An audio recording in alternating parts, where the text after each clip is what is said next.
بنده امیدوارم تو این جلسات از عهدهش بر بیایم، خدا کمک کنه، امید خدا ولی بشه این کار رو انجام داد. اینه که بریم سمت این که حالا چون شاید ریزکاریای بحث یکم گم کنیم، باید ذهنا چی بشه، من بگم میخوام اصلا چی کار کنیم. یه روش اول پیدا کنیم و همونطور که مستحضرید همیشه گفته شده که ما از خودمون روشی نداریم و اگر روشی هست همون منطق ارسطویی هستش و اما شما می‌بینید در قرن 19 و 20 به خصوص 20م این همه روش در واقع ارائه شده و ما حتی برای قرائت متونمون بازگشته به تاریخمون، فرهنگمون، هیچ روش خاصی نداریم. من نمیخوام در باب این که آیا حتی میتونیم روشی داشته باشیم یا نمیتونیم فعلا چیزی عرض کنم، ولی میخوام این رو خدمتتون عرض کنم که به روش میشه اندیشید. پشت اون چیزی که بنده دارم خدمتتون عرض میکنم از متون خودمون القاء سمع، شاید 20 سال بیشتر من به این فکر میکردم که تنها چیزی که ما در متونمون میتونیم بهش دل خوش کنیم و باور برسونیم به این که میشه ازش روش بیرون بیاد همین القاء سمعه و بعد با حالا بحثایی که میشه دربارش مطرح کرد و عرض خواهد شد که منظورم بیشتر چیه، گرچه همین الان مطمئنم یه چیزایی به ذهن هممون اومده. در هر صورت ببینین روش پدیدارشناسی رو خود برنتانو متذکر بود که من از فارابی و ابن سینا گرفتم و اینها هم قرون وسطایی هستند. این بخش دومش که خب اصلا مقبولیتی نداره، واقعا فلاسفه ما قرون وسطایی نبودن چون اصلا مسئلهشون مسئله قرون وسطاییان نبود و این که پذیرفته نیست، اما میشه روش بحث کرد، خیلی هم راحت میشه اتفاقا بعضی بحثا رو پیش برد.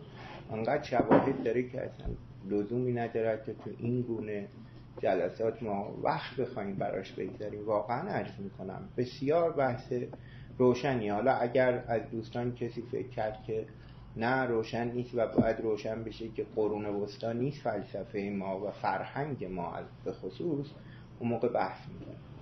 عرضم اینجا این پدیدارشناسی به عنوان روش مقبولی که در قرن 20 هم برخی از فلاسفه تحلیلی بهش به خصوص در بخش حیث التفاتی چی دارن نظر دارن و هم هوسر بالاخره و بعد کل قرن 20 فلاسفه بزرگش در واقع این روش رو کم و بیش مطرح کردن، مرلو پونتی و حالا اونایی که ارزش چی دارن آدم وقت بذاره و مطالعه کنه. خب اگر به روش پدیدارشناسانه دقت کنیم، مثلا هوسر یا هایدگر یا نمیدونم هر کدوم دیگه، در هر حال اینها یک شعار بسیار معروفی دارن و اون این که میتونم بگم اینم جزو شعارهاشه که پدیدارشناسی لوگوس پدیده هاست،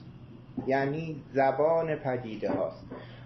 و اون شعاری که میگه مستقیم به سمت خود اشیا میخواد بگه که مبادی اولا علل اولایی که ارسطو میگفت همه رو بذاریم کنار، ما کاری با اونها نداریم. از همینجا در واقع این که هایدگر میگه ما در این عالم افتادیم تیسیتر رو در واقع مطرح میکنه، همینا در میاد.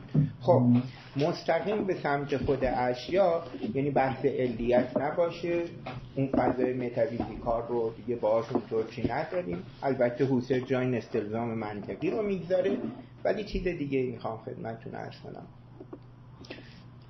میگیم که زبان پدیده هاست. خب یعنی ما از آگاهی و معرفت خودمون چیزی به پدیده نمیدهیم تا بعد ازش باز پس بستانیم، اون گونه‌ای که متافیزیسین ها باور داشتن. عرض کردم خدمتتون، این راستی آدرسش شاید نگفته باشم، لا یعرف شیئا الا بما هو فیه منه، صفحه 45 شرح امیر مهدی آشتیانی رضوان الله علیه بر منطق منظومه. صفحه 45 رو ببینید، اصلا به شکل قاعده ایشون مطرح کرده و بعد توضیحاتی که داره میتونیم جای دیگر هم ببینیم. خب این اصلا به شکل قاعده فلسفی دیگه مطرح میشه. صفحه 192 جلد دوم تا اونجایی که به ذهنم شرح منظومه، باز بخش حکمتش باز ایشون آورده. علامه تهرانی رضوان الله تعالی علیه، حالا یکی هم از استاد خودمون بکن، ایشون در بله الله شناسی جلد اول صفحه‌شو یادم نیست، اونجا هم ایشون آورده توضیحات زیادی هم ایران میکنه. که گفتیم از خود شرح منظومه مولادی گفتیم، از عذر میخوام، باز آمیز مهدی آشتیانی، بله اون منطق 45 تو حکمت هم میاره 192 همین چاپ دانشگاه مکیل و دانشگاه تهران زیر نظر محقق و آره ایشون هم استاد ما بودن، خدا حفظشون کنه. آره میتونین با خانومشون صحبت کنین و بریم ببینینشون، خیلی پیر شدن، خوشحال میشه. آره خیلی خوشحال میشه. فکر کنم خلاصه کسی الان دیدنش نمیاد. من 2 هفته پیش خدمت شما یکم بیمار. خب خدا انشالله سلامتی بده، حفظشون کنه. آره من بخشی از متول رو خدمتیشون میومدم. خب خدا حالا حرف تو هم نره. عرض اینجا آقا در هر صورت پدیدارشناسی زبان پدیده هاست. هر پدیده ای رو که شما در نظر بگیرید فقط توجه داشته باشید. دوستی اومده بود که پدیدارشناسی حجاب میشه انجام داد. آقا چی داره ها؟ توابع و لوازم و اقتضاعاتی داره. دین رو باید یه پدیده فرهنگی بگیریم. خب بعد حجاب رو هم یک پدیده بگیریم، ذات ارسطو اینا رو همه رو بذاریم کنار، اصلا بحث همینه، مستقیم به سمت خود پدیده بعد روش بحث کنیم. خب شما چطور می‌خواید پای روایات و آیات و اینها رو وسط بکشین و اینا؟ خب یه کار ابتری خواهد موند واقعا. من نمیدونم، من اینکه یه دیده حالا چی پیدا بشه بگیم ما منظور ما پدیدارشناسی اینه. خب پدیدارشناسی ما اینطوری. خب این پدیدارشناسی یعنی قرار پدیدارشناسی بشه زبان پدیده، لوگوس پدیده، بذاره پدیده وقتی ما باش مواجه میشیم پدیده با ما سخن بگه، نه ما چیزی به پدیده تحمیل کنیم القا کنیم. خب یعنی چی؟ یعنی فضای متافیزیک همش این بوده، تحمیل اون چه که آگاهی میگفته بر پدیده. عرض این جایی که آقا با توجه به القاء سمع هر آنچه در پدیدارشناسی گفته میشه متوقف بر گوش شدن انسانه. این رو باز خواهم کرد تو بحثا، انقدر توضیح میدم که دیگه حالتون ازش به هم بخوره. عرض کنم که آره آقا بحث اینجایه که شما نمیتونین بگین پدیده زبان داره در حالی که گوشی براش نباشه و همواره سخن گفتن فرع بر اینه که کسی باشه که بشنوه. ما اگر در محاورات روزمره هر گونه رابطه‌ای با هم داریم در فضای معذرت در فضای دیگه عادت من ببخش در فضای گوش دادن شکل میگیره. اگر به هم بدونیم گوش نمیدیم هیچ رابطه‌ای با هم نداریم، حتی با هم حرف نمیزنیم، حتی یه ماجیک رو به هم نمیدیم الان اینجا. و هر رابطه انسانی رو دقت بفرمایید فرضش اینه که گوش میدیم. اما در فلسفه آقا یه چیز مهمه، اونی که فلسفه داره و علوم ندارن، اونم این: شما هر چیزی رو به زبان میارین باید در فلسفه بگین از کدوم وجه انسان میتونه با این نسبت داشته باشه و چرا ظهور داره. وقتی دارین از گوش دادن سخن میگین باید بتونین بگین که چرا ما میتوانیم گوش بدیم و حیوان گوش نمیده. حیوان استماع میکنه به معنی شنیدن، صدای یه موجودی و غریزی میشنوه، گرگ فرار میکنه یا در حد اون نیازهاش در واقع چی میکنه. ولی ما میشنویم یا گوش نمیدیم، طرف داره حرف میزنه اصلا گوش نمیدم به حرفش. این نه خدا گوش داره اونجور که حالا علیمون سمیعون اون یه بحث دیگه، یا نه خدا گوش داره به معنی که شما داریم، نه ملائکه دارن، نه حیوانات دارن و نه هیچ چیز دیگه، فقط من و شما گوش داریم. حالا پرسش اینجا انسان از چه وجهی گوش میدهد؟ یعنی چی در ما هست؟ بذارین راحت‌ترش کنم. دیگه خیلی خوب تو پیدارشناسی مسائل رو روشن میکنه. قبلش هوسر در خدمتتون که اصلا پژوهش اول یا تحقیق اول، تحقیقات منطقی، این کار رو کرده و خیلی جذابه. بعد تحقیق در واقع پنجم و ششم که معرکه میشه. خصوصا ابتدای پنج انقدر زیبا پیداشناسی و توضیح میکنه آدم تازه میگه اصلا چی هست این صحبت اینجا. آقا جون میگیم که ما با هر چیزی، هایدگر میگه که شما میخواین با عدم مواجه بشین، یعنی از عدم میگین، ببخشین از عدم میگین، باید تجربه مرگ رو داشته باشین. شما میخواین پرسش از هستی براتون مطرح بشه، باید یه ترس آگاهی در شما رخ داده بشه. یک بار که دور از محضرتون یک خبر خطیری میشنوه انسان، یک بار معنای همه چی از دست میره و امیدوارم هیچ وقت تجربه نکرده باشید و نکنید. نمیدونم این دعا یا نفرینه، لکن حالا خوش باشین، شاد باشین، همیشه اینو میخوام. ولی اون ورش هم اتفاق بیفته. اون خبر بده همه رو میپاچونه. آقا آدم میشینه یه گوشه‌ای و دیگه نمیتونه از بس سنگینه تکون بخوره. بعد از اینکه آروم آروم به حال میاد یه باره میگه دخترم هستا، کتابا هست، این دوباره پرسش از هستی براتون زنده میشه. و اگر ترس آگاهی نبود از نظر ایشون، شما پرسش از هستی نداشتید.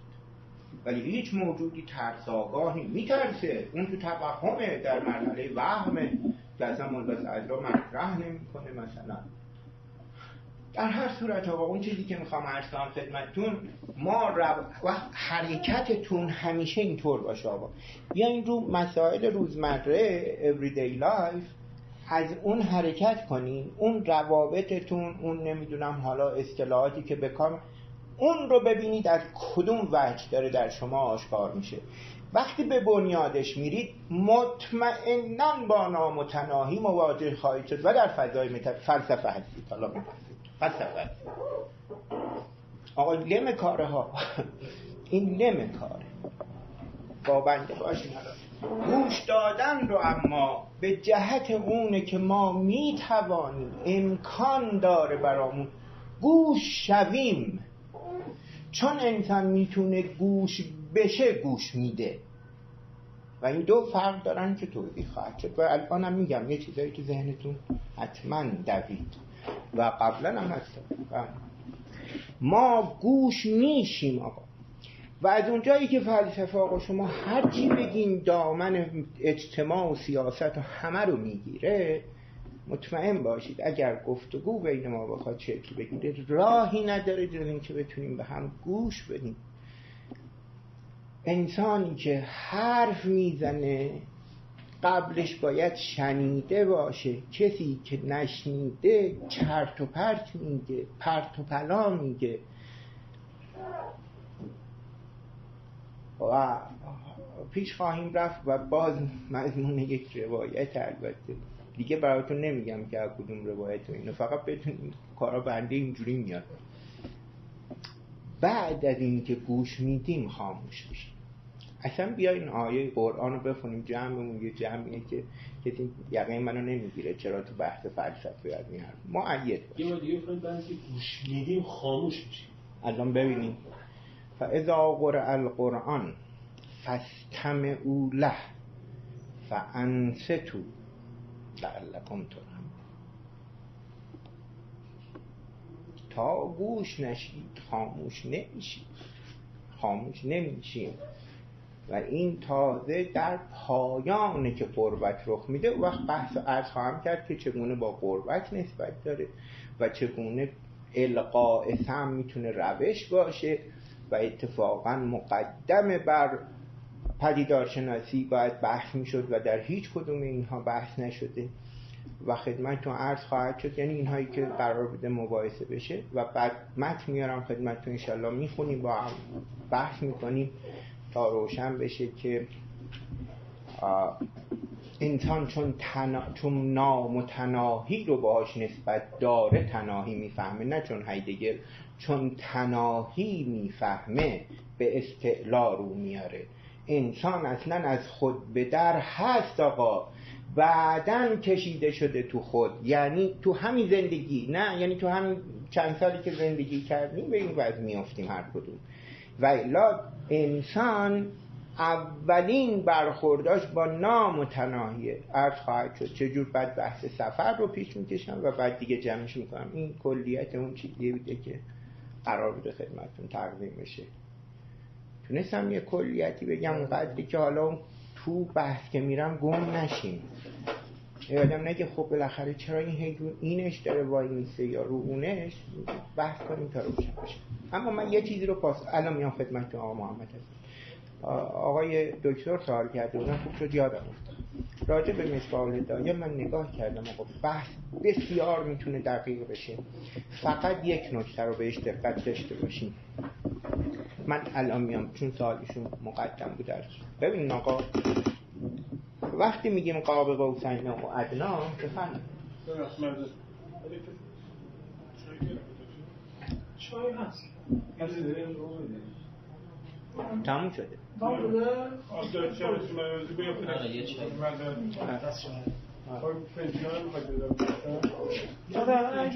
نه نمیخوام.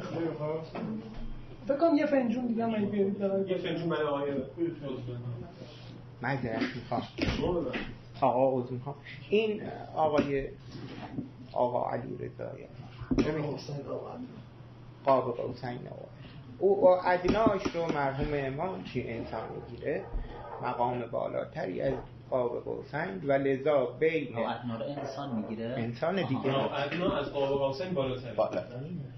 چه بسا مرحوم علامه تهرانی استاد ما رضوان الله تعالی فرمایش میکردن که چی هستش، یعنی در واقع انسان که آخرین مرتبهش احدیت مثل عرفا و بعد غیب آغاز میشه. مرحوم علامه با این غیب اونگونه چی نمی کردن، این رساله میانه ای نداشتن با یه غیب دیگه. ببین این رساله چیه عینی و چی دارن، بحثای توحید علمی و عینی، واقعا یه کار کم نظیره تو فارسی، کم نظیر بی نظیره واقعا تو ساحتی که آمده، واقعا بی نظیره، بخوانیم و لذت ببریم واقعا از مباحثاتش. همه بحث هم یه جوری بین این دو بزرگوار همونیه که میدونید در فلسفه و عرفان و خوبه که حالا اینها هم پادرمیونی کردن، مرحوم علامه تهرانی، مرحوم علامه طباطبایی، اینا هم همه جمع کرده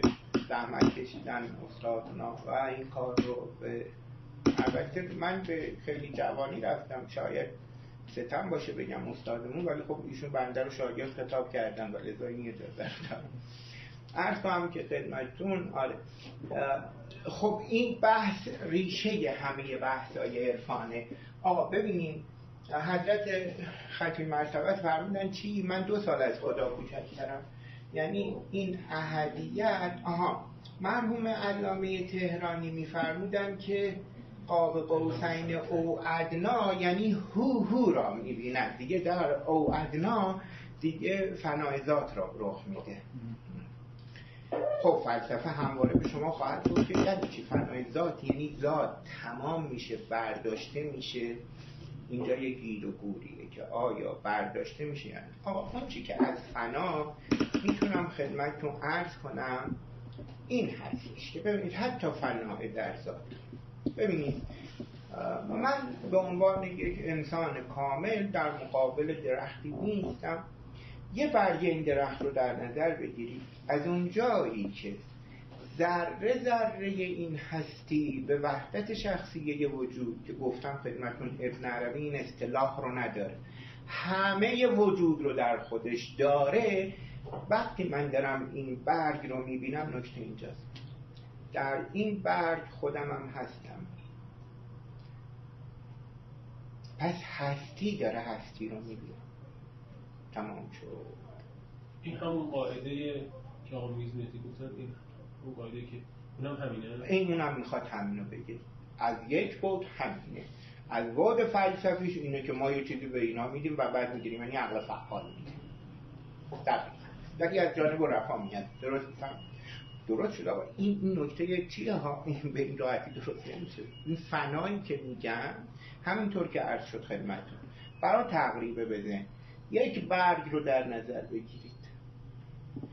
در این برگ منی که دارم نگاه میکنم هم هستم. به چه حیثی این رو خواهد داد؟ از اون جهت که هستیه و منم هستی و این دو در هم فامیل میشه. در اتحاد، یعنی شما در ذره ذره عالم، در ذره ذره عالم محو میشین. اینو میگیم فنا جان.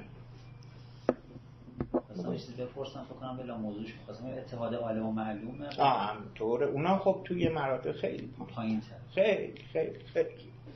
خیلی اصلا در فرق قول مرحوم علامه طباطبایی ما همواره به سمت علم میریم تا علم شکار کنیم، معلوم شکار کنیم، اما علم دستمون میاد. تور ما معلوم نمیگیره، ما هیچ وقت به معلوم نمیرسیم عزیزم. ما همیشه با علم سر کار داریم.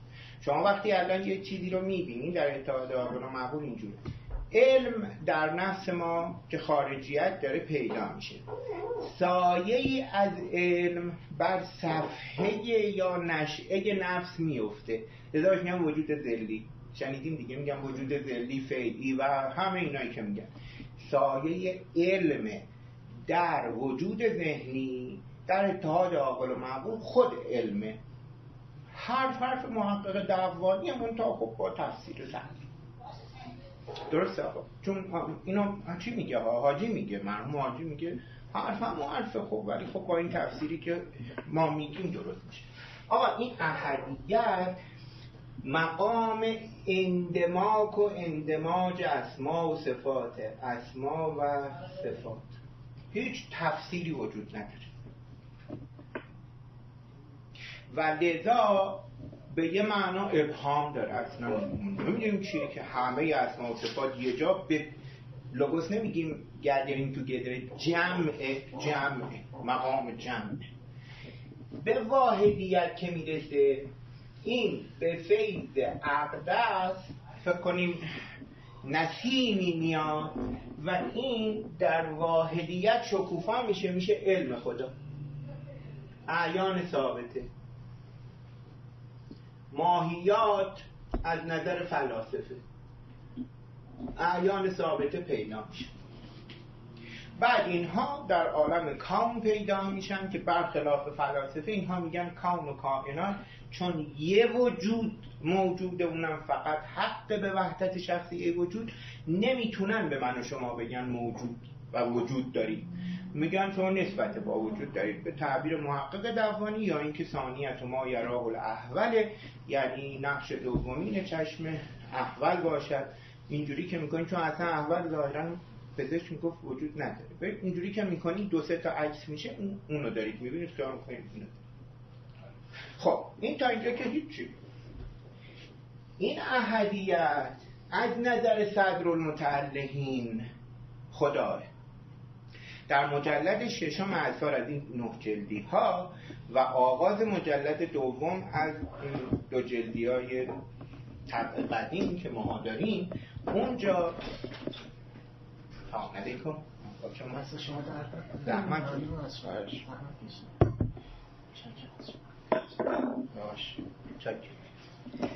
از کنم خدمتون در بله صد را به تبع قیصری میگه خدا. جلد ششم اطفال که یقینا همتون از این 9 جلدی ها دارین، جلد ششم رو که ببینین از اول تا آخرش چیزی حدود 72 3 حالا بگین اصلا 80 ولی من تا 72 3 تا شمرده بودم اومده هویت غیبیه. منظورش همینه، تفسیر که میکنه همینه، میگه لا اسم له و لا رسم له. باز همینه میگه هیچ وقت صد را به یک غیبی ورای احدیت قائل نیست. این تفسیریه که قیصری هم داره و دیگران هم دارن و همه یک چنین چیزی هم آقا اونم اینطوری معلوم نیست هیچ، نه انسجام. حتی در تعابیر داریم از ابن عربی از بعد چی؟ الله عز میکنم قونبی در بعضی از تعابیرش در فکوک داره وجود هم نمیتونید بهش اطلاق کنید. ابتدای فتوحات مکیه چی میخونین آقا جون؟ میخونین که الحمدلله الذی جعل الاشیاء من العدم و من عدمه. این هوی من عدمه به چی میخوره؟ به خدا. یعنی از عدم خدا. آفرین. یعنی از یه مرتبه عدم حق بیرون میاد. اونم غیبه. منظور غیبه تو اینجا یعنی که اشیاء کلا واقعا تو ابن عربی گیر داره. اشیاء ما میتونیم جا داریم که مثلا این اشیاء یعنی اشیاء از غیب نه از عدمه، یعنی از خود وقتی ما چیزی رو بهش میگیم شی یعنی عدمیه که اصلا بهش میگیم شی، یعنی شی حیثیتش عدمیه. یعنی غیب همینجا حضور داره و گرنه نمیتونید حرفی ازش بزنید. غیب آقا همینه. اینطوری نکنین بگین غیب، بگین غیب ذات من و شما غیب آقا. و الا شما یک کلمه راجع به غیب نمیتونید بگید. هیچ. یعنی شی از خود غیب صادر شد، یعنی اصلا خودش غیبه. من و شما میاریمش یکم به زبون میدیم، به قول پدیدارشناسی آشکارش میکنیم. دوباره همه چی برمیگرده تو عدم، دوباره برمیگرده تو غیب. حالا ما تعابیرمون غیبه، عدم نداره واقعا. این عدمه‌ای هم که میگم غیب رو میخواد. و این سراسر مولوی میگه هستی رو بذار کنار، هستی بابا هستی خودمون رو داره، بس از عدم نمیگه. ولی یکی مثل بیدل بعضی چیزاش داره، دیدین بیدل میگه آره آقا بی اختیار حیرتم از حیرتم مپرس، آینه آینه است آینه ساز کو نیست. خیلی خوبه. یعنی هر چی میبینین تو در واقع مرایی متعاکسه میبینین، ولی تهش ته نداره جا. پیداشناسیش هم غیب رو برمیداره. حالا تو هایدگر کوششی هست ولی من باور نمی کنم. صفحه 82 ترجمه میلر از کتاب منطق هگل. هگل خودش یه چی داره؟ در واقع یه حاشیه داره، یه ملاحظه داره، یه ریمارک داره. اونجا میگه که ما غربی ها به هیچ عنوان عدم نمیفهمیم و عدم ما شرقی هاره. نه عدم معلوم نمیشه. اون در واقع چی هست؟ ریگ ودایی که اولش می نویسه همه چیز در آغاز عدم، ولی ما که اینطور نیستیم. هایدگر پس چی میگه وقتی میگه عدم؟ من وقتی تو فاز چیشون نگاه میکنم، تو تاریخ مثلا اروپا و اینها آدم نگاه میکنه و فلسفهشون چیزی جز خاص پیدا نمیکنه. من بابا خیلی چیز خونک اگه نشد لعنتی ها شمس آورد من میخوام معوض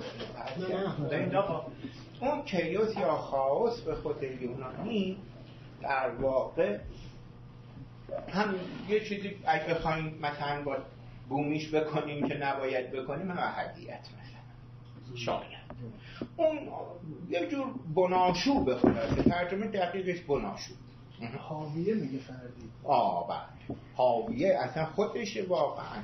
میدونی هباء منشورا، همه چی در واقع بدونه. تا در مقابلش حضرت صادق علیه السلام در توحید مفضله میکنید، حتما دیدید روایتو، میگه اینو میگفتن قاسموس، در واقع کاسموس رو میگفتن قاسموس، و این قاسموس به معنی نظمه، میگه نظم العالم، حضرت فرمایشون اینه. دیدین؟ خب به اون کار ندارم بیاین اینجا آقا جون. پس احدیت در واقع دیگه برای صدرا تموم کار.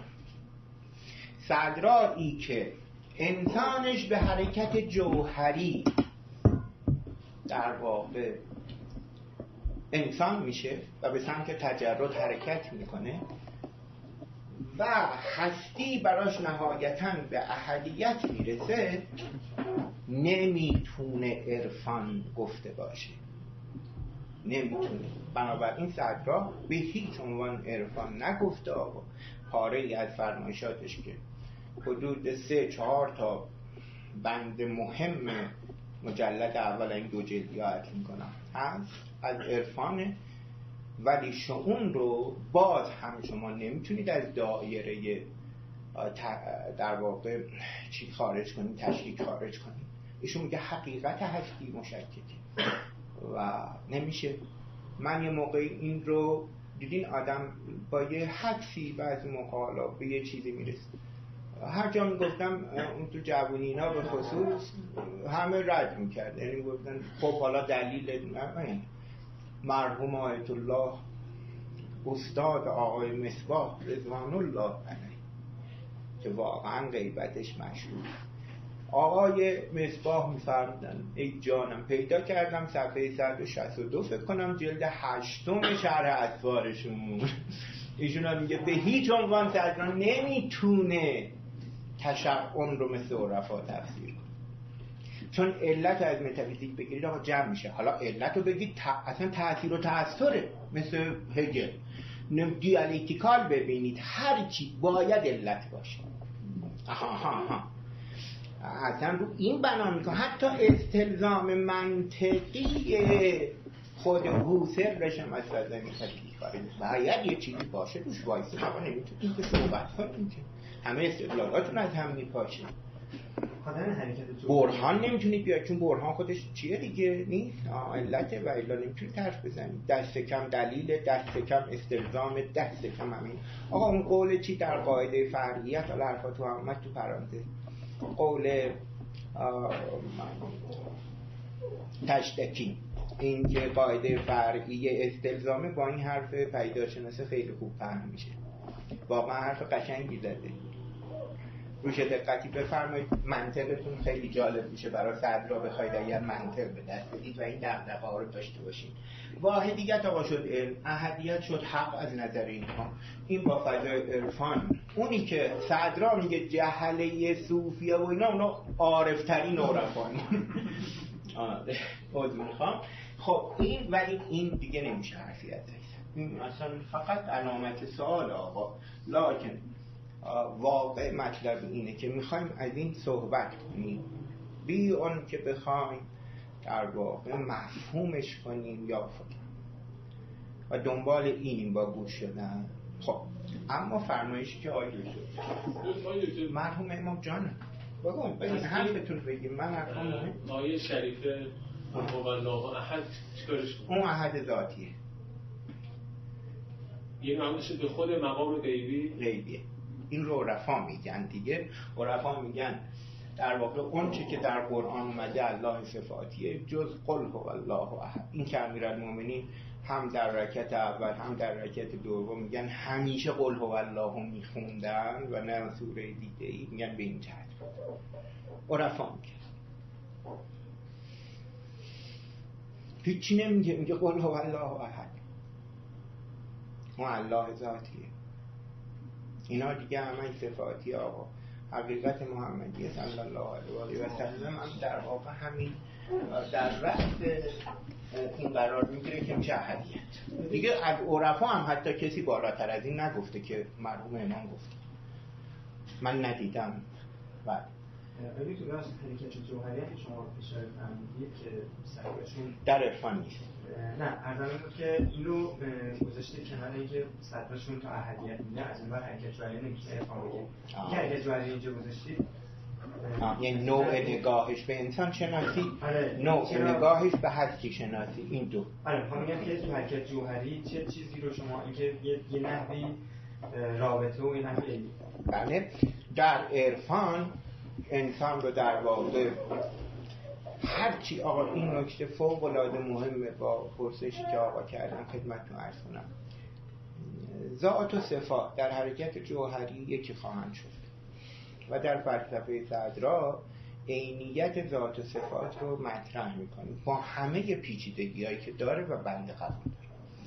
اما در عرفان تباینه، حتی تباین هم میگن نگید، چون تباین رو ماها گوشامون منطقی میفهمه، مثلا نمیدونیم احدیت غیب و هیچ احدیت و شروع میکنیم. اون انسان شناسیشون این هستی شناسیشون. لذا ابن عربی در فصل یعقوبی اگر اشتباه نکنم ولی این فرمایش رو داره و فردا هم بخواین کتاب رو میارم نشونتون میدم، اما چون چاپ سنگیش آدرس دادنم بی خودیه باید بیارم شما پیدا کنید. برین اون فراز ببین چقدر جالبه. میگه که حتی اگر انسانی قتل کرد این رو نکشیدش. ادامه آیه داره که درسته فی القصاص حیاتون یا اولي الالباب، از اون ور داره که اگر بگذارین خداوند به شما رحمت میفرسته. میگه اونو بچسبین. چرا؟ چون میگه ذات همه حق ذات همه فعل انسان ها کثیفه. آقایون نگاه اگه پیدا شد میگه عرفا نمیتونن حکومت کنن، نمیتونن نظری داشته باشن، نمیدونن چرا نمیتونن. یه به ذاتش کار داشته باش. این فعل کثیف شده در عالمی که پر از تزاحماته. حالا به اون تزاحمات شما دقت کنید. یعنی تو حقوق یه حکمی میکنیم آقا دیگه نگیم فلان شده است، دزدی کرده، خب دیگه اخلاقی بار نکنیم، به وجودش بی احترامی نکنیم. این فرق میکنه با حقوق بشر که پاش رو هیچی بر نیست. واقعا از میکنم رو هیچی بر نیست، چون شما اصلا اون تعریفی که اینا از حقوق بشر دارن اصلا شما زن اونطور نمیفهمید. من موقع خدمت این آقای ادیب اینا دانشگاه مفید عرض میکردم دعواشون میشد با بنده و من کوچیک بودم تو اینها. بابا اصلا زنی که من و شما میکیم با زنی که این سوئیس میگرده میان اینجا الان برای گفتگوی تمدن ها، اینا اون یه زن دیگه تو ذهنشه، من یه زن دیگه تو ذهنمه. بعد میگی حقوق اون اینه، من میگم دین که عرض میکنم بکنم خیلی روشنه دیگه. حالا بعد از این همه دعوا که شده است بالاخره تا حد زیادی روشن. بحث ایشونو من از بین نبرم. اینطوری میشه مرحومه این غیبه، نه انسان اینجا انسان. خب یعنی چی؟ یعنی یه پاش تو عدمه یه پاش تو هستیه. وقتی طور میشه یعنی غیب هر انسانی همینجا برپاه. ولایت یک امر بسیطه. وقتی تو فلسفه عرفان ازش صحبت میکنی میره ولایتی میشه که وقتی در ساحت جامعه صحبت میکنی در قالب اخلاق، فقه و نظائر. اگر کسی هم میخواد از علوم انسانی صحبت کنه علوم انسانیشو برداره یه دانشی رو مطرح کنه بر محور ولایت فکر میکنه چی راه، ولی اول باید بنیادهاش درست بشه. انسان شناسیمون عوض بشه. الان سوژه است که باهاش علوم انسانی پا گرفته. آقا جو با سوژه پا گرفته، اونم سوژه تاریخمند تاریخی. بوز میخوام محمد حسن بفرمایید. اینجا انسان میگیرن اونجا یه پاش تو آدم یه پاش تو وجود، معنیش اینه که هر چیزی که به وجود میاد از مجلای انسان مجلای انسان تمام. یعنی حتی علم خدا ذیل انسانه. یعنی چی واقعا؟ بهش یعنی چی؟ یعنی این که آقا در شما سوالتون یادتون نه، من نگران شما یادم میره حرفا.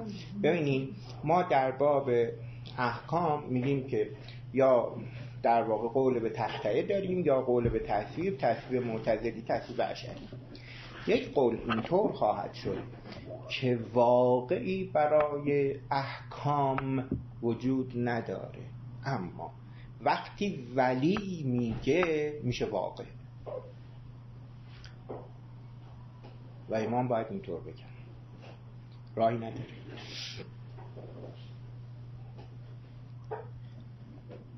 ولی همش تو کتم عدم میمونه آقا، هیچ بروزی پیدا نمیشه، انسان همش بروز و این حرف بی نظیره، واقعا نداریم. اگر تونستید پیدا کنید تو عرفان نشون بدید. من کم اینا مطالعه نکردم واقعا. پس مقام صدق چه مقامی؟ صدق تا وقت شروع کنیم دیگه، حالا بر کدوم مبنا میگیم آقای کشی؟ نه چون مطابقت دیگه نداره دیگه. نه آها من فکر کنم صدق چی منو میگیم ائمه و اینها همونا رو دارم میگم. آها چون اون برای صدیقه دیگه. نگاه کن مثلا میگن یوسف صدقش با خود ولیه دیگه. ببینید شما در فضای اخلاق هم وقتی میخواین صحبت کنیم میگین 4-5 تا نظریه تاپ داریم، مثلا از بنتام و میل میگیریم میایم میرسیم مثلا حالا چه میدونم به هر دو مکنتایر مثلا خب نظریه ویرچوال اتیکس رو در نظر بگیرین، اون نظریه‌ای که همه چی رو میبره رو فاعل خیر نه فعل خیر. کانت چی آره دیگه کانت نه نتیجه خیر، میل و بنتام و اینها اصلا به اینا کاری ندارن. نظریاتو که میدونین آقا، یا نتیجه گرایی یا وظیفه گرایی. یوتیلیتاریسم هم تو همین نتیجه گرایی قرار میگیره. الان هم که قرون اسلام همه تو سیاست همین نگاه رو دارن ولی مرحوم امام یادتون باشه میگه ما به نتیجه مکلف نیستیم، ما به وظیفه مکلفیم. اما باز ایشون ورای این میگفتن، اگر آثار رو نگاه کنیم ایشون به فاعل خیر نگاه میکردن. صدق اونیه که از فاعل خیر. اگر من الان 100 میلیارد پول بردارم و 20 خانواده رو مثلا به سرانجام برسونم، خونه فلان فلان، فقط به خاطر اینکه آقای کشفی خوشش میاد، تمام شد. آره و اگر فقط این نیت رو داشته باشم ای کاش میشد، شاید این خیلی چیزتر بشه. و تازه اینها در ساحت منیه که دارم ذیل او میاندیشم، وگرنه اون خودش هر کار میکنه دیگه خیره و صدق. یه چیزی رو این یوسف صدیق که گفتیم خاطرتون هست اون آیه تعبیره؟ حالا می‌بینید حتما خود یوسف و ایها صدیق اونجا نه اونجا توی ماجرای زندانیای یوسفی در زندانه، بله. 2 نفر میان به حضرت یوسف سلام الله علیه خوابشون رو میگن. بله. بعد حضرت میگه که تو مثلا میری آزاد میشی و میری در واقع ساقی مثلا فرعون میشی. اون یکی میگه تعبیر خوابتون اینه که تو رو بردار آویزان میکنن، پرنده ها میان به مغزت نوک میزنن و از مغزت میخورن. بعد میگه یه خنده میکنه، میگه من دروغ گفتم، میگه من اینجوری میشه دیگه، من گفتم میشه. آفرین. وقتی که تمام اون چی آقای کشتی آفرین اینو بگیم همین دیگه. و یا یه چیز دیگه اصلا تمام روایاتی که میگن آقا نسبت به خدا زمین باشه، نسبت همین قول و فعل. اصلا آقا تمام اینها که میگن نسبت به امور نگاه چی داشته باشین، همه رو ازش بخواین، حرف لق و پق نزنین، این تأثیر داره، همش تأثیر داره. آقا ما نمیبینیم به قول سعدرا. تازه حالا بیایید متویدگیشو بگیم. سعدرا میگه شما هر کاری، هر خاطره‌ای، هر نگاهی که میکنین در این چیزی میسازین، کافیه چشتون باز شه و ببینید که ساختین از خودتون. عذر میخوام، یه گرگ ساختین دور از من، یا گرگ از خودش ساخته طرف، یا یه خوک ساخته، یا یک یه چیز خارج نصیر توی این رساله‌ای داره که آغاز انجام کرده. آره خیلی اولش داره خارج نصیر عجیبی داره، یه روایت نقل کنه ولی خودش میگه من نمیدونم این ابن ادعا چیزی نیست. خب ببخشید عذر میخوام آقای کشی، من نمیدونم روایت صحیحه یا نه. ممنونم آقایش. میگه من نمیدونم روایت صحیحه یا نه. یه روایت نقل کنه میگه نیت المؤمن ذنب الکافر. این درسته. اون برای عمر سندش، اون که میگیم الاعمال بالنیات، اونو ولش کنیم. اون اصلا سندش مومن فکر بد میکنه، این فکر بدش در عالم تبدیل میشه به گناه کافر. من فکر بد میکنم بعد یکی تو عالم بد میکنه. چون بالاخره میدونین چرا؟ نه آقای اصلا آقای دکتر ببینیم میخواد چی کار بکنه. چون این که صادر شد یقینا آسیبی داره. خب بذار بخوره بمون. ببینید عرفا اینطور نگاه میکنن وجود مقدس پیامبر رو، میگن این هیولای محضه، چون حضرت حق فعلیت محضه و الا تفره لازم میاد. او هر چی صادر میکنه این پذیرفت. این نگاه کجا آقا؟ نگاه صدرا کجا؟ دست وقت داریم. این چی داره میگه؟ هر چی او میده این اصلا در خودش داره. یعنی یکی میشه دیگه، یکی میشه. آقا جدا کردن خدا از انسانی که اینطور داریم نگاهش میکنیم سخته. با جونم نحوه حضور اون نقطه آدمی در انسان، ما توی اون بحث میخواد. بله میخوام بگم اون نحوه حضور باید منجر به این بشه که انسان پای در وجود پیدا کنه. یعنی اون پایین باید وابسته باشه به انسان، به نحوه حضور عدم در انسان. درود بر شما. بقیه‌اش هم باش میشه عدم. بحث میکنید دیگه، عرض میکنم خاموش میشید دیگه میشنویم. یعنی بعد اینکه گوش میدیم انشالله گوش میشیم ساکت میشیم. گوش شدن برای کی؟ برای اینا. تا به چی برسیم؟ به عدمی که در وجود خودمونه. ما اصلا نسبت به همه این ترم ها الان توهی هستیم آقایشان. به همین جهت صحبت کردن ازش بیشتر به شعر میمونه. خواهیم میتونیم تو قالبی صحبت کنیم که حالا یه روشی داشته باشه و متداول همین فضاهای پیداشناسی اینا اقل باشه. نه همینطوره که میفرمایید. یعنی اون موقع اگر از عدم برمیخیزه پس ذیل انسان اصلا چیزی نیست، پس همه حقش میفته گردن انسان. انسان حق امور رو ادا میکنه آقا. انسان حق، ما داریم ناحق امور رو نابود میکنیم، نه به خاطر چی طبیعت و بهداشت نم چی، اصلا داریم نابودش میکنیم امور عالم رو، چون حق نمیبینیم اصلا. اینها این نیستن، باید چیز دیگه ای ظهور کنه آقا. اینجا تمام میفرمایید. نه من حرفا شما تکرار میکنم. این فرمایشی که دارید این حق میشه رعایت اون عدم، درسته؟ آفرین. خب رعایت اون عدم تهیع، طلب و رعایت. خب الان اون نسبت در واقع یعنی باید تقوای اون نسبت رو داشته باشه دیگه انسان، درسته. خب الان اونجا اون تقوای اون نسبت مسئله اینه که انسان اونجا چون با چیزی مواجهه که به علم در نمیاد، چیزی مواجهه که در واقع نیستیه، اونجا نوعی در واقع اینطور نیستش که بتونه حق رو بشناسه. چیش کن؟ مواجههشو بردار، مواجهه خرابش میکنه. یعنی در واقع عدم دم به دم از گویی درونم خراب میکنه. تا به زبان بیاییم انشالله تو مسیح، عدم بروز میکنه.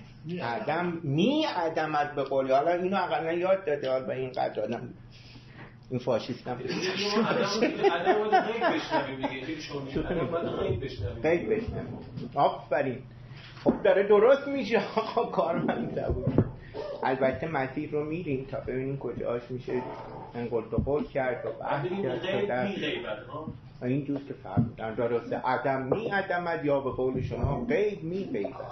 ولی آقای دکتر اگر که اونو بگیریم غیب و به نوعی جایی بهش بدیم، تمام نابود میکنیم همه بحث. بحث نابود میشه. یعنی مسئله اینه که ما اون عیب رو به نحو، یعنی به عنوان که یه چیزیه که میتونی بشونیشون بالا که نمیفهمیم. عدم اگه بگیریم عدم معامله اینجوری اصلا بدون سفر نمیشه. هستی میفهمیم دیگه. فکر کنم عدم یه جای دیگه هست. با سفر میشه آقای کشف. بذارین تو سفر درست میشه. خب محمد حسن آقای دکتر نیرو عذر میخوام خیلی رفت بالا رفت بعد سوال من رفت پایین دیگه ازم نه فرمایید نمیفرمایید نه من چون شما داشتید طرح کلیشون بود آره اون مهمه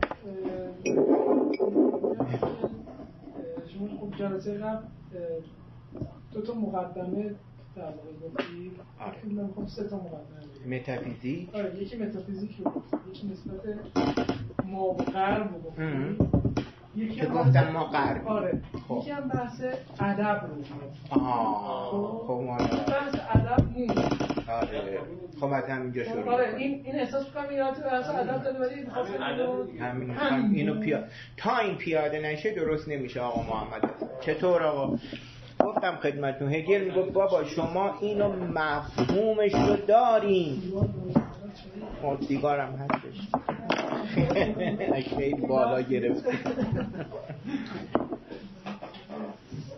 گفت شما چی رو دارین مطلق رو اما این که دارین این هنوز مفهومه این باید در شما پیاده بشه تا ادب بشید به چنین دارایی دقیقا مثل کسی که یه ارثیه‌ای بهش رسیده آقا این مال این نخواهد شد و در حد ارثیه خواهد موند مگر اون که این مال رو واقعا مثل پدری که اینو بهش داده از آن خود کنه.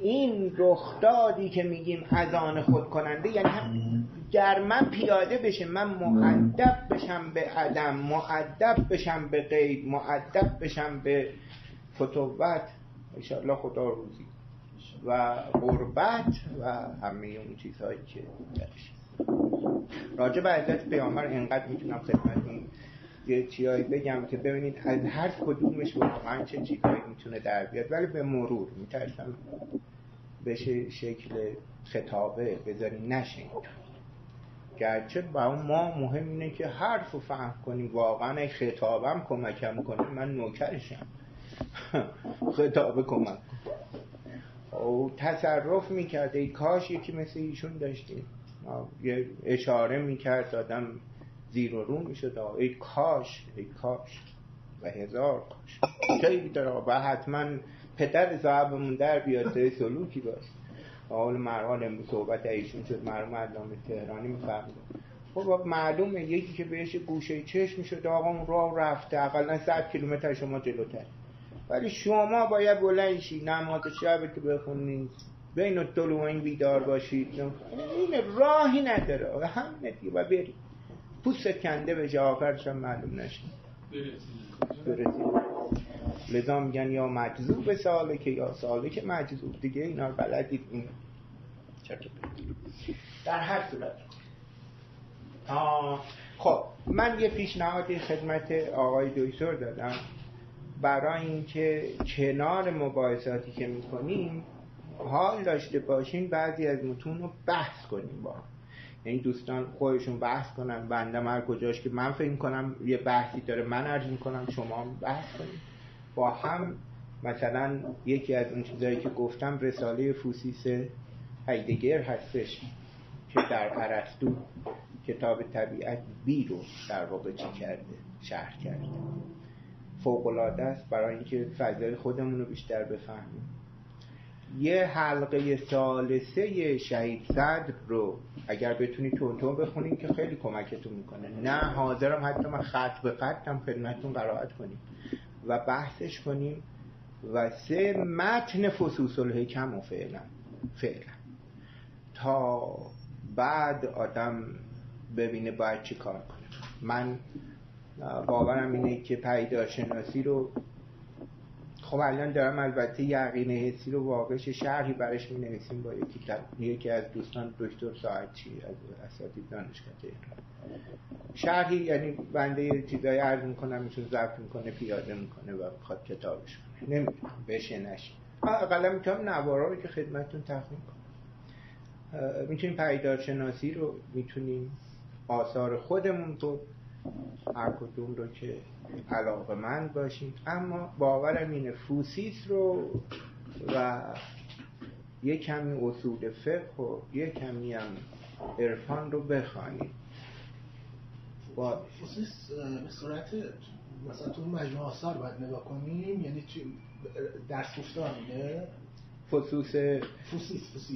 فوسیس تو پس مارکسه. ایناش تو پس مارکسه. ما ببینن دوستان کتاب را، یکی از مقالات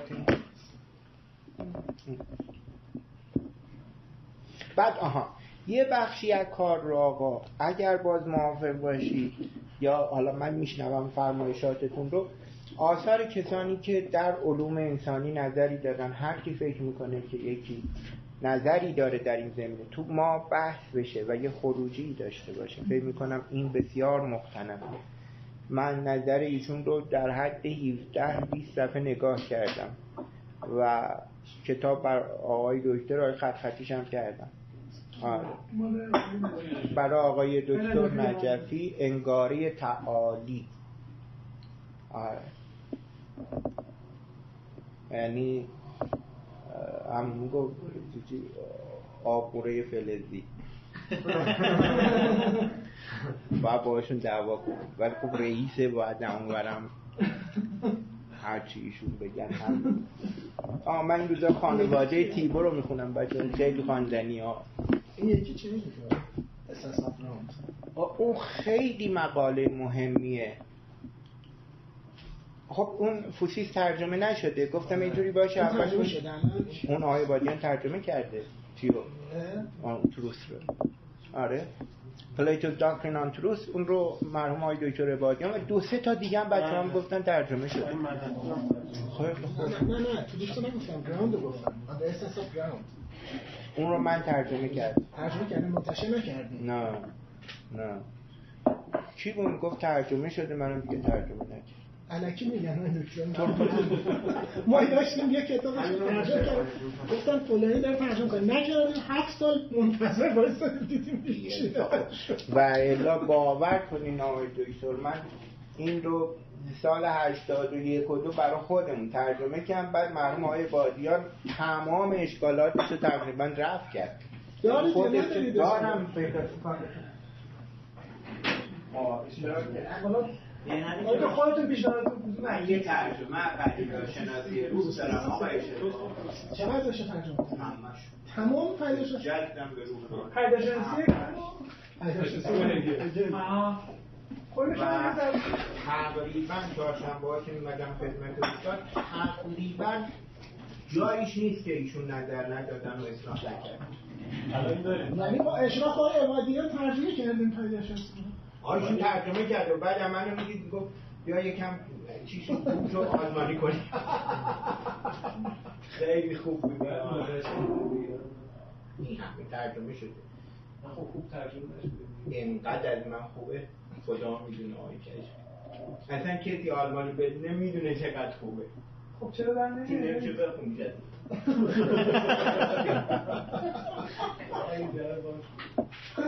باز نمیشه. نه باز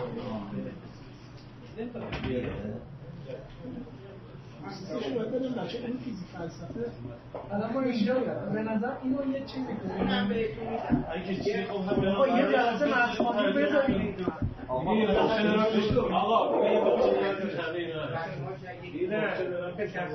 نه بیان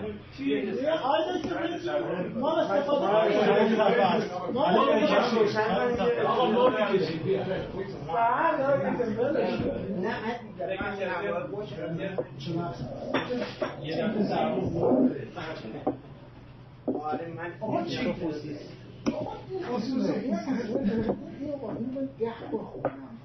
چیزی که از توش شماها نظر ولی من که خب نمیدونم ماشم خیلی که آدم میکنه بابا این شکی داره دست بکنه به آدم مالی کی بود؟ دیگه نه کی درست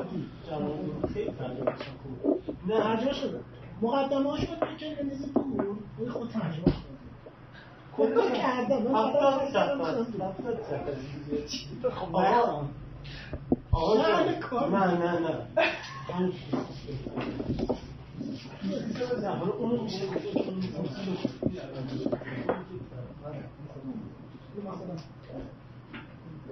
بذاریم اگه انرژی دارم هم رو بکنم اسمش ترجمه شده برای اکتیویست برای برای واقعا هسته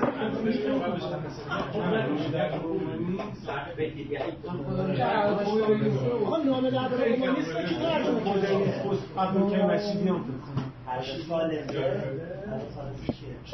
خیلی لطف کرد. اون طلب با کلوب دیگه از مدرنیسم پست مدرنی میگیم چیه آفرین اونجاست من همین حالا خودم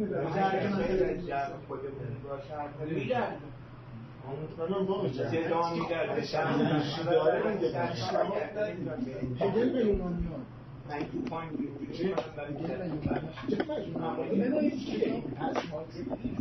چرا اینو یه جا کرده؟ کی رو یه جا کرده؟ خودش نه بابا خودش کرده بابا این انتشار آلمانی داره بابا. آقا جدایی حکومت از ملت همیشه تو ما مسئله بوده. این شکار خیلی ها مثل هایدگر اینها نگاهشون نظر و عمله و لذا رفت ارسطو و سوفیست چی رو شرح کرد، سوفیست افلاطون رو. من باورم اینه که در ما تحقیر این شکاف تعمیر باید به اون نگاه بکنیم. ببینید وقتی به قول هگل در ایران یک نفر آزاد بود و ما بقی یا اینجور نگاش کنیم همیشه اون طرف رعیت خواسته خودش را اثبات کنه. خود اثباتی هم تحقیر است. آدمی که تحقیر شده مدرک شما بحث روانکاوانه نیست. آدمی که تحقیر شده فقط میخواد بگه هستم. اعتراضات فقط میخواد بگن هستم. ما را برسیم و ایلا شما اگر مثلا حکومت تمامی داشته باشید یادی تمامی دست شما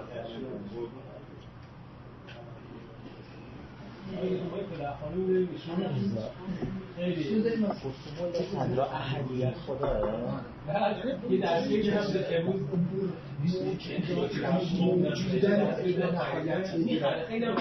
اینجا مولا صدرا تا سقف جایی که هستن میره دیگه از هستی بالاتر نمیره. از اینجا به عقب هستی دیگه هستی نیست. یعنی مولا صدرا اینطور شده. یه سری تیپ‌هایی هست که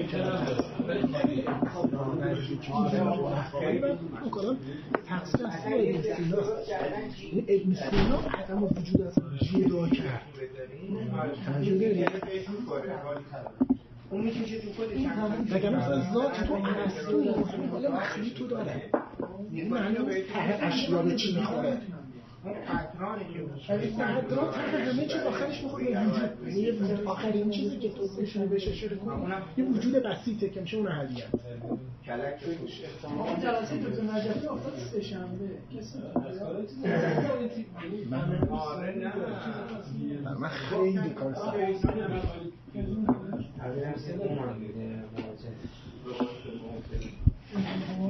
من یه چایی سیاسی با جیه بدم نباید من نبید روابط سیاسی سنگینه کنش من یعنی که پنجشنبه مبارزات سیاسی باید بیایی دیگه مبارزات سیاسی این از من سنگین تره. تو بری دیگه مبارزات سیاسی هم بار حل کردی.